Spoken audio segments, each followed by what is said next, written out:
laboratoires Frater-Azès à l'heure du Covid. À 30 ans d'existence, les laboratoires Frater-Azès sont producteurs de spécialités pharmaceutiques, de compléments alimentaires dont nous sommes pionniers depuis plus de 27 ans. Nous sommes aussi distributeurs. D'ailleurs, c'est notre métier de base. Nous avons commencé notre activité dans le secteur pharmaceutique depuis 1992 avec la distribution. Nous distribuons aujourd'hui vers les grossistes et les pharmaciens d'officine. Nous exportons vers plusieurs pays depuis 2 ans, notamment la Tunisie et Djibouti. Nous avons une force de vente qui ratisse le territoire national de plus de 230 collaborateurs. Nous sommes aussi sur la formation. Nous avons un département LFR Academy qui s'occupe de la formation de nos éléments des différents départements selon leurs besoins, mais aussi de nos partenaires praticiens de la santé selon leurs spécialités et leurs besoins exprimés. Nous avons 4 pôles d'activité. Le pôle de biotechnologie, avec 2 lignes de production de seringues.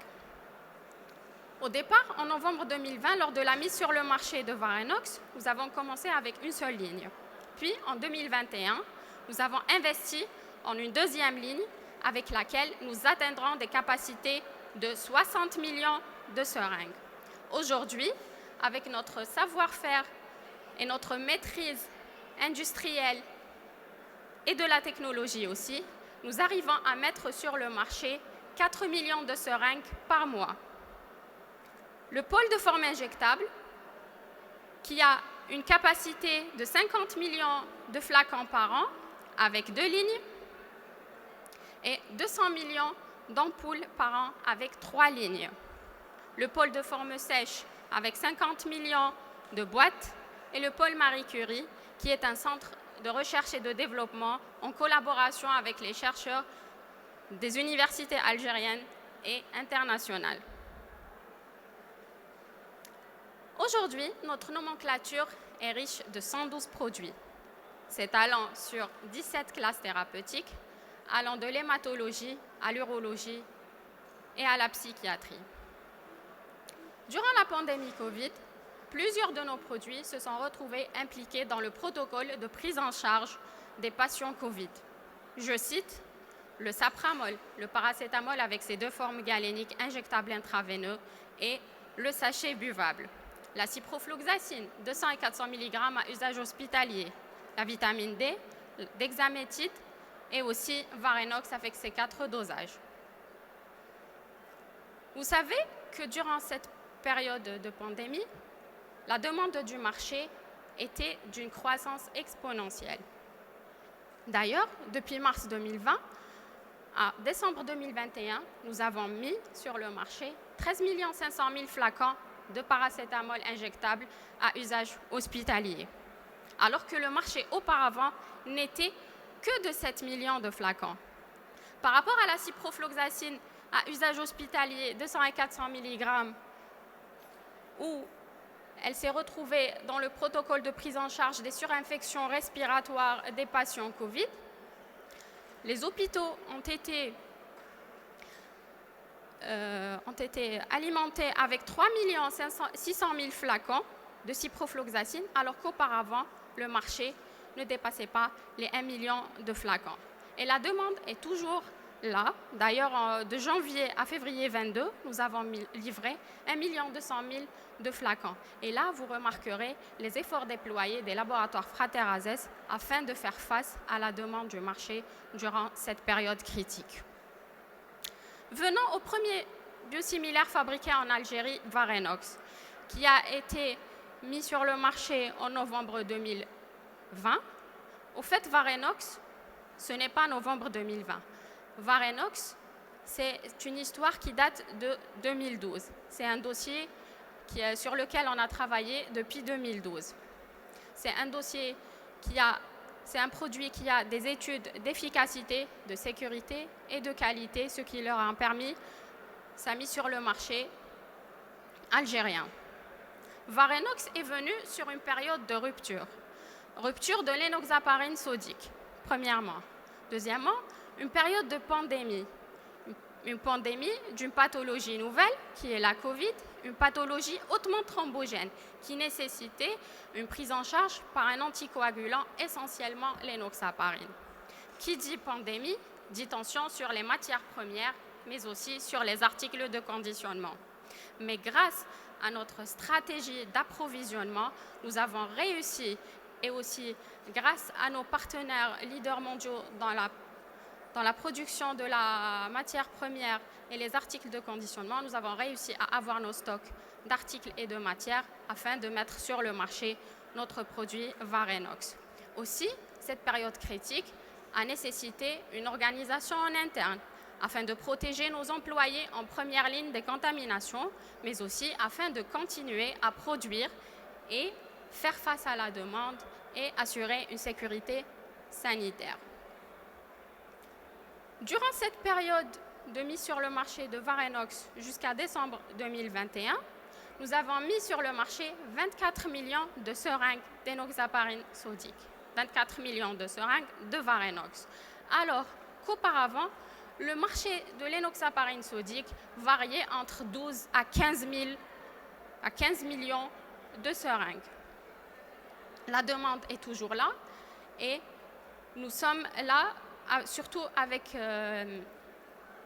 les nouvelles capacités. Donc, nous arrivons à mettre sur le marché 4 millions de seringues par mois et depuis janvier à février, nous avons mis sur le marché 7 millions de seringues de Varenox.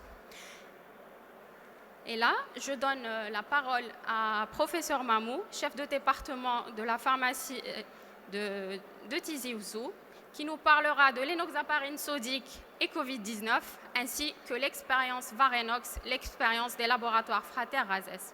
Je vous remercie.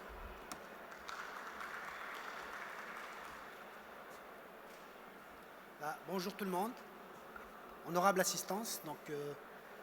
C'est un réel plaisir d'intervenir et de prendre part de cette présentation pour en parler un peu d'un problème de santé publique qui a été vécu et géré de manière, disons, très pragmatique par l'ensemble des acteurs de la santé, soit à l'échelle nationale, soit à l'international.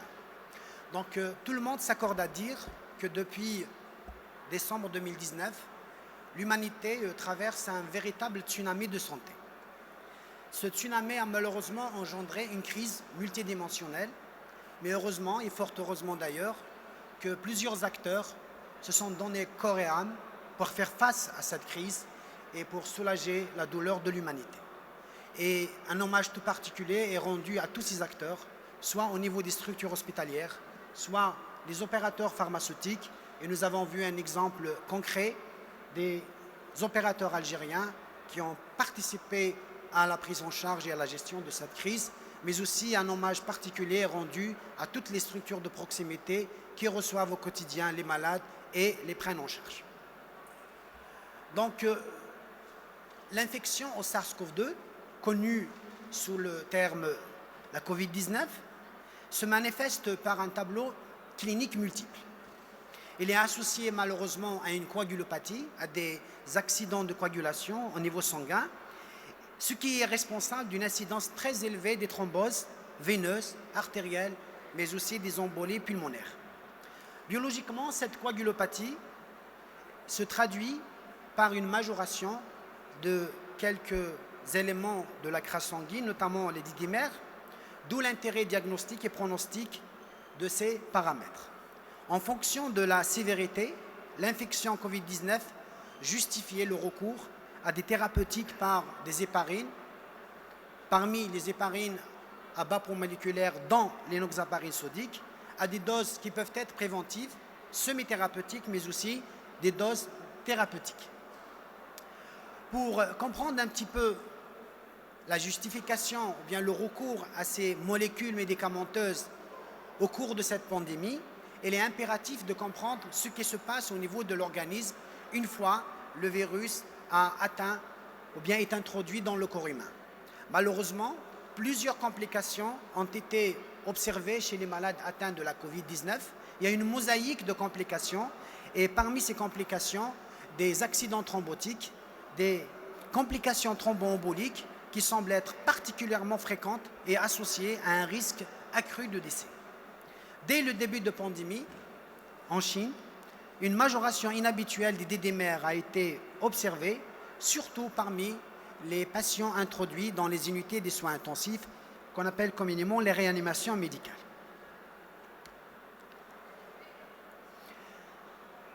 Plusieurs études ont été menées pour essayer de comprendre les mécanismes physiopathologiques de ces coagulopathies.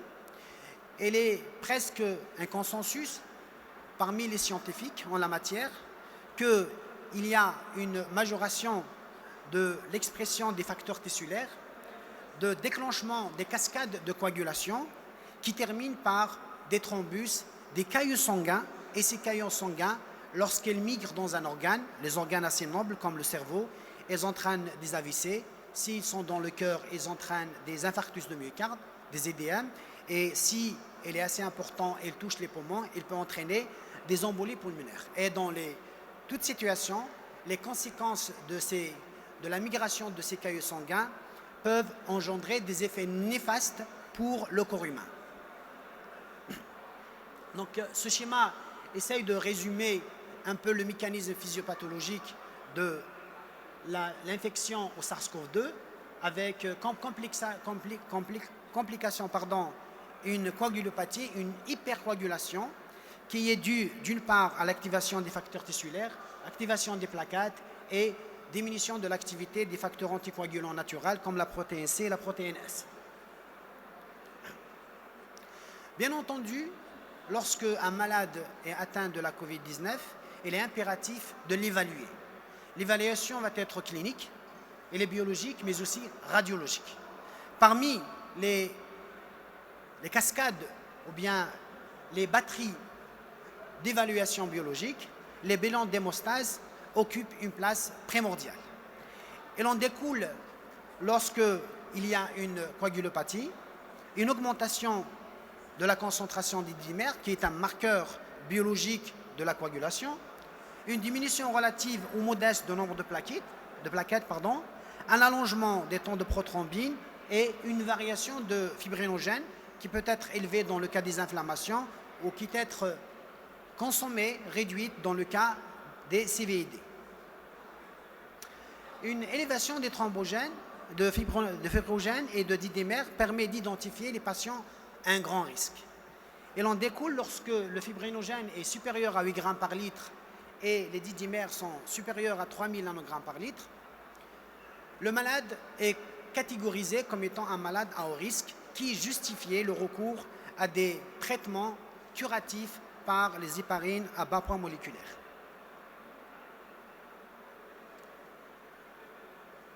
La prise en charge d'un malade Covid doit prendre en compte les facteurs de risque que peut présenter ce même malade. Certains sont considérés comme étant des facteurs majeurs. À l'exemple d'un cancer actif, il est connu que la néoplasie et les thrombogènes, ainsi que les antécédents personnels, notamment à des accidents thromboemboliques. Certains facteurs sont mineurs, comme l'âge, l'allaitement prolongé et les accouchements, ou bien les situations partant. Différents mécanismes ou bien différents modèles ont été proposés pour essayer de classer les risques. Et dans notre classification, qui a été retenue selon la référence citée, 4 niveaux sont identifiés. Les premiers niveaux, ce sont des niveaux à faible risque et à des risques intermédiaires, lorsque le malade ne présente pas de facteurs de risque, lorsque le poids corporel n'est pas élevé, à savoir un malade qui ne présente pas ni de surpoids ni d'obésité. Dans certaines situations, on peut définir un risque élevé et un risque très élevé, surtout pour les malades ayant un surpoids très élevé, avec des facteurs de risque surajoutés, comme l'oxygénation nasale à haut débit ou bien les malades qui sont mis sous ventilation artificielle. Pourquoi avoir eu recours aux héparines à bas poids moléculaire? Pour essayer de comprendre ce recours, il est impératif de comprendre le mécanisme physiologique de la coagulation. Elle est connue que la coagulation se manifeste par deux voies, la voie intrinsèque et la voie extrinsèque, qui finit par un complexe enzymatique de l'antithrombine, composé entre autres de facteurs 10 activés et de facteurs 2 activés. Les héparines à bas poids moléculaire interviennent pour inactiver, avoir une action antifacteur 10 et antifacteur 2. Le mécanisme d'action de ces héparines dépend de la nature des mélanges des chaînes polysaccharidiques de ces héparines. Pour les chaînes comportant moins de 18 sucres, la fixation de l'antithrombine ne permet qu'une activité antifacteur 10 activée. Cependant, pour les chaînes ayant un nombre de sucres supérieur à 18, l'action est simultanée sur le facteur 10 activé, mais aussi sur le facteur 2 activé. Et l'on découle que les héparines à bas poids moléculaire, telles que l'inoxaparine, obtenues par dépolymérisation de l'héparine non fractionnée, comprend 2 à 4 fois plus de chaînes courtes que de chaînes longues et possède donc un rapport de l'activité anti-10 activée sur anti-2 activée qui est compris souvent entre 2 et 4. Ah oui, très bien, merci.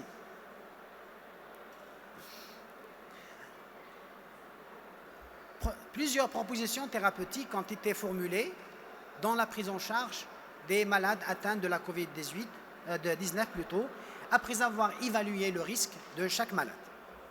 Les schémas thérapeutiques proposés en matière de prévention, mais aussi de prise en charge thérapeutique des coagulopathies liées à la COVID-19, doivent être individualisés pour chaque malade. Et impérativement, il faut tenir compte des contre-indications de ces héparines à bas poids moléculaire, notamment les insuffisances rénales. À titre d'exemple, l'utilisation de l'inoxaparine sodique, seringue pré-remplie, par voie subcutanée est recommandée comme suit. Dans le cas des risques faibles au risque moyen, modéré, il est recommandé, si le patient n'a pas de surpoids, d'utiliser des doses préventives lorsque le malade, bien entendu, est hospitalisé, de 4000 unités par 24 heures par voie subcutanée. Si le malade présente un taux élevé de dédimère, il faut aller à une dose un peu plus élevée, de 4000 unités à 2 fois par jour. Ça veut dire chaque 12 heures. Si le risque il est intermédiaire, il est élevé, il est proposé de prescrire une prophylaxie renforcée de l'inoxaparine à 4000 unités chaque 12 heures. Et s'il y a un surpoids, on peut aller jusqu'à 6000 unités chaque 12 heures. Enfin, pour les risques majeurs, le risque très élevé, on ne parle plus d'une prévention, mais plutôt d'un traitement, d'une action curative. On peut aller jusqu'à des doses thérapeutiques de 100 unités par kilo chaque 12 heures. Et étant donné que cette concentration est relativement élevée, il faut prendre compte de risques hémorragiques et évaluer et mettre le malade sous un suivi régulier. Il est important de noter que le suivi régulier des dédimères et des autres paramètres de la coagulation est recommandé. Donc on le fait à raison de 2 à 3 jours, un bilan d'hémostase pour évaluer régulièrement le risque thrombotique chez le malade. Et une thrombopénie à l'héparine doit être suspectée en cas de chute des plaquettes sanguines. Le diagnostic d'embolie pulmonaire doit être évoqué devant toute dégradation respiratoire. Et il est recommandé aussi de réaliser chez le patient un angioscan thoracique. Et à défaut de cet angioscan, on peut réaliser un écho-cœur ou bien un Doppler veineux, soit des membres inférieurs, soit des autres parties du corps. Et au-delà de la sortie, l'anticoagulation doit être poursuivie à dose préventive, notamment s'il y a facteur de risque. Pour les patients non hospitalisés, il est discutable. Il est à envisager de mettre en place une thérapeutique préventive à base de l'inoxaparine. Dans ce tableau, on peut résumer quels sont les protocoles ou bien les propositions d'utilisation des héparines à bas poids moléculaire chez le malade atteint de la COVID-19. Et l'on ressort d'abord que dans toutes les situations, pour un malade hospitalisé, il est impératif d'évaluer le risque thrombotique en faisant un bilan de coagulation. Chez les patients pour lesquels le risque d'anticoagulation est utilisé à des doses préventives standards, les patients hospitalisés. L'anticoagulation préventive majorée, il est recommandé en soins intensifs et lorsqu'il y a une détresse respiratoire. Et enfin, l'anticoagulation thérapeutique à forte dose est recommandée chez les patients pour lesquels il y a une confirmation de thrombose veineuse profonde ou bien d'embolie pulmonaire. Donc, il en sort de ce schéma-là que l'inoxaparine sodique occupe une place importante dans la prévention et la prise en charge des coagulopathies liées à la Covid-19. En privilégiant, bien entendu, les doses prophylactiques ou prophylactiques majorées chez la plupart des patients, les doses thérapeutiques de l'inoxaparine ne doivent en effet être administrées qu'aux patients présentant des complications thrombotiques démontrées. Quel est l'intérêt des biosimilaires dans la prise en charge des coagulopathies liées à la Covid-19?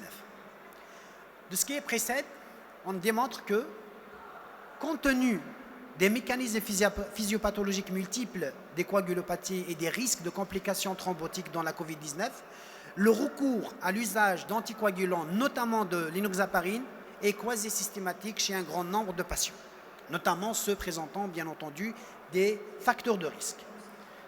D'autre part, l'augmentation de nombre de malades, notamment dans les pics épidémiques, est un autre argument justifiant une consommation accrue de l'inoxaparine.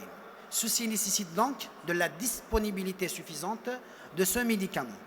Enfin, et s'agissant des médicaments biologiques dont le coût est relativement élevé, les dépenses liées à la prise en charge des malades atteints de la Covid-19 deviennent très lourdes pour le patient, mais aussi pour les autorités de la santé.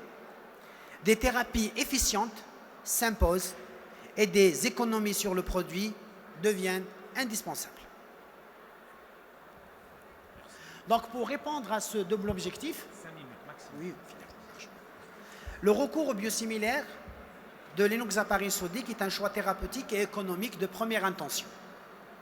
L'Algérie a toujours encouragé la production nationale des médicaments pour couvrir le besoin de la population. Et pour ce qui est des biosimilaires, un moment historique a été vécu, je dirais, en novembre 2020. En Algérie, le premier biosimilaire a été produit localement. Il s'agit donc du Varinox, dont la substance active n'est que de l'inoxaparine sodique, molécule stratégique utilisée dans la prise en charge des coagulopathies liées à la Covid-19. Les biosimilaires sont d'abord des médicaments biologiques. Et un médicament biologique est un médicament issu du vivant. Sa complexité structurelle et fonctionnelle par la suite le rend un médicament particulier et qui nécessite un savoir et un savoir-faire pour sa formulation, mais aussi pour ce contrôle et son suivi.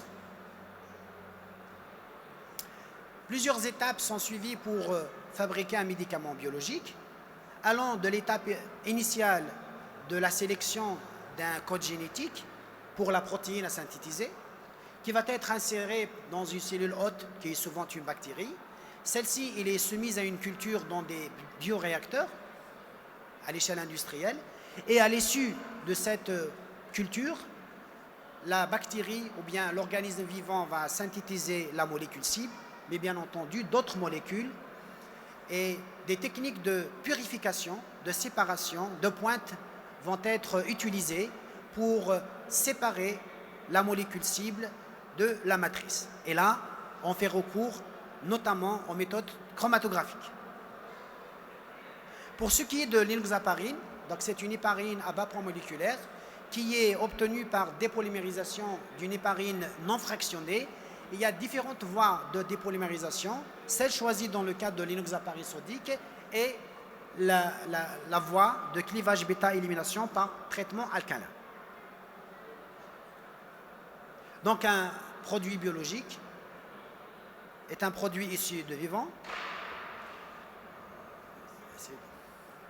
On va prendre l'exemple d'un biosimilaire qui est fabriqué localement par l'industrie pharmaceutique algérienne et en l'occurrence on parlera du Varinox. Donc comme il a été précisé tout à l'heure par la collègue, Donc le Varinox est le produit d'un laboratoire algérien, les laboratoires Frater Razès, et dans son développement, plusieurs étapes ont été suivies avec réussite. La première étape consistait donc la comparabilité analytique de qualité. Donc plusieurs tests physico-chimiques ont été réalisés, suivis des tests biologiques et microbiologiques. L'étape de comparabilité fonctionnelle avec des comparaisons de la comparaison en phase pharmacocinétique et pharmacodynamique. Et enfin, la dernière étape, c'est la compatibilité en phase clinique, c'est la phase 3, les essais cliniques, avec une étude comparative in vivo de pharmacodynamie et pharmacocinétique portée sur l'activité des facteurs 10 et les facteurs 2 activés. Donc à l'issue de ces tests, la confrontation, un dossier est déposé au niveau de l'agence gouvernementale de régulation, en l'occurrence l'Agence nationale des produits pharmaceutiques, et qui a délivré, à la suite de l'étude de ce dossier, une décision d'enregistrement et par suite la commercialisation de médicaments en novembre 2020. Donc ces tableaux-là montrent les études d'efficacité qui ont été réalisées sur le produit. L'activité, on remarque ici que l'activité anti-10 activée elle est presque de 100%, avec un ratio anti-10 activé sur anti-2 activé, et il avoisine le chiffre maximal de 4. Une superposition a été observée entre le biosimilaire et la molécule biologique de référence pour les deux activités anti-10 et anti-A et anti-2. Une étude de sécurité a été prouvée et un bilan d'hémostase a été réalisé chez une population avant et après traitement en comparaison avec la molécule de référence, tout en se référant bien sûr à un groupe témoin qui est la population générale non soumise à l'étude. Bien sûr, comme tout médicament, la phase de pharmacovigilance est obligatoire et actuellement en cours de commercialisation, le produit est sous surveillance des laboratoires pour essayer de récolter d'éventuels effets indésirables et les traiter en conséquence. En conclusion, l'infection à SARS-CoV-2 connaît de nombreuses complications conduisant à des séquelles parfois très graves. Parmi ces complications, certaines sont dues au phénomène de coagulation et l'excès de l'inflammation. L'industrie pharmaceutique algérienne a connu ces dernières années un progrès énorme dans son développement, encouragé mais aussi accompagné par les pouvoirs publics pour promouvoir la production nationale et assurer la disponibilité des médicaments à des coûts accessibles pour les patients. Une gamme assez riche des molécules a été fabriquée localement. Le premier biosimilaire a été produit en Algérie en novembre 2020, en l'occurrence le Varinox. Ce biosimilaire a permis entre autres un gain économique et la disponibilité du produit sur le marché. En outre, le développement des biosimilaires ne pourra pas passer que par l'adhésion des prescripteurs hospitaliers et de ville, et l'adhésion aussi des pharmaciens, soit les pharmaciens hospitaliers, soit les pharmaciens d'officine, mais aussi avec l'adhésion des patients. Il faudra surtout que le prescripteur, pharmacien et patient aient confiance dans le biosimilaire. Le pari est loin d'être gagné sans contribution de chacun de nous. Je vous remercie de votre attention. Merci beaucoup, Dr Mamou, pour cette présentation symposium de Frater Razès. Merci beaucoup, docteur.